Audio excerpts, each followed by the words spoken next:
여러분 안녕하십니까, 진성호입니다.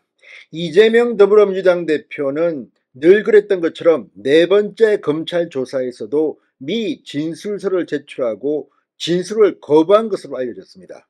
그런데 오늘 석간문화일보부터 조금씩 다른 내용이 나오기 시작했습니다. 이재명 대표가 이 진술을 거부하다가 어떤 순간에 말을 하기 시작했다는 겁니다. 구술을 했다는 겁니다. 자, 그런데 방금 전 중앙일보가 이 이유를 이해할 수 있는 그런 특종을 했습니다. 바로 이재명의 육성 녹음이 나왔다는 겁니다. 자, 세 개의 녹음 파일, 그리고 이재명의 위정교사를 시사하는 이 내용이 나오자 이재명 대표가 입을 열었다는 겁니다. 자, 그런데 이 문제는 상당히 중요합니다. 백현동 압수수색 과정에서 나온 이 세 개의 녹음 파일. 그런데 이 녹음 파일이 중요한 이유는 바로 위정교사 의혹이 있기 때문입니다. 지금 이재명 대표에 대해서 검찰은 이 백현동 사건과 이 쌍방울의 대북 송금 사건 두 개를 함께 묶어서 구속영장을 칠 것으로 보입니다. 그런데 구속영장을 청구할 때 구속 여부는 이 증거인멸이나 도주 우려 같은 겁니다. 그런데 위증교사 의혹이 터진다면 어떻게 될까요? 아무튼 이재명 대표가 어제 장시간 조사를 받으면서 진술을 거부했는데 이 부분에서 완전히 태도가 돌변했다고 합니다. 진성호의 융단 폭격 시작합니다. 이재명 민주당 대표를 융단 폭격합니다. 방송에 앞서 아직 진성호 방송의 구독자가 아니신 분은 붉은색 구독 버튼 눌러주십시오. 더 좋은 방송으로 보답하겠습니다. 자, 어제 이재명 대표가 백현동 의혹으로 소환조사를 받았을 때 검찰이 이재명의 위증교사 혐의를 뒷받침할 녹취록을 제시한 것으로 확인됐다고 중앙일보가 방금 전 단독 보도했습니다. 이 녹취록에는 이재명 대표가 백현동 로비스트 김인섭 씨의 측근 김모 씨에게 재판에서 유리하게 증언해달라고 부탁하는 내용이 들어있는 것으로 알려졌습니다. 거짓말로 증언해라는 겁니다. 이재명 대표는 2002년 KBS PD가 검사를 사칭해 당시 김병량 성남시장과 통화 녹음하는 것에 가담하고 허위 사실을 신고한 혐의로 기소돼 벌금 150만 원이 확정됐습니다.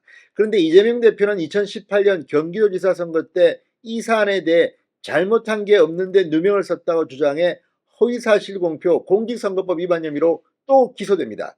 재판 과정에서 이재명 대표는 작고한 김병량 시장의 수행비서 출신이자 백현동 로비스트 김인섭의 측근인 김모 씨에게 수차례 전화해 증언해 달라고 부탁했다고 합니다.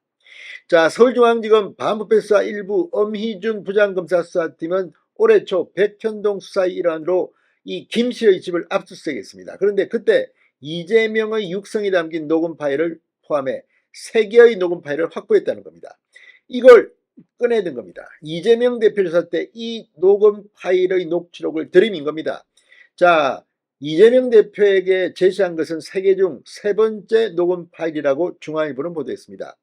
이재명 대표는 올 초 대장동 조사 때와 달리 이번 백현동 조사에선 서면 진술서와 더불어 자신이 필요하다고 생각하는 부분에 대해선 구술로 해명하기도 한 것으로 알려졌습니다. 이 와중에 검찰이 자신의 목소리가 담긴 녹음 파일을 문서 형태로 푼 녹취록을 제시하자 이재명 대표는 잠시 당황한 모습을 보이기도 했다고 합니다. 그리고 그 전까지 진술 태도와는 확연히 다르게 통화 당시 발언 맥락을 상세히 설명했다는 겁니다. 법조계에 따르면 이재명 대표는 김 씨와 통화한 사실은 있지만 진실을 말해달라는 취지였을 뿐이라고 기존 주장을 반복했습니다.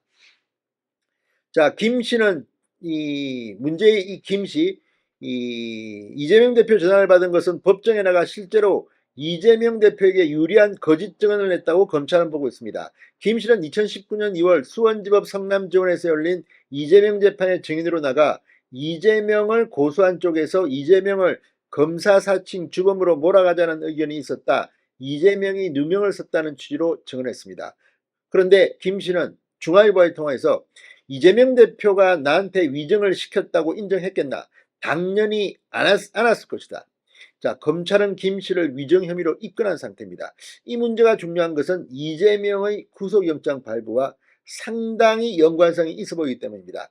자, 앞으로 한편 이 이재명 대표 오늘 새벽에 조사를 마친 뒤 용도 변경을 조건으로 땅을 팔았으면서 용도 변경 전 가격으로 계약한 한국식품연구원이나 이를 승인한 국토부가 진짜 배임죄라고 주장하게 됐습니다. 그런데 검찰은 이런 주장이야말로 이재명 대표 스스로 진술 신빙성을 흔드는 모순이라고 보고 있습니다. 이재명 대표가 앞서 서면 진술서에서는 용도 변경의 혜택을 땅을 판 국가가 차지했다고 주장해놓고 조사 후에는 용도 변경에 따른 가치 상승분 반영 없이 민간업자의 땅을 판 식품연구원의 배임이라고 주장한 것은 앞뒤가 많지 않기 때문입니다.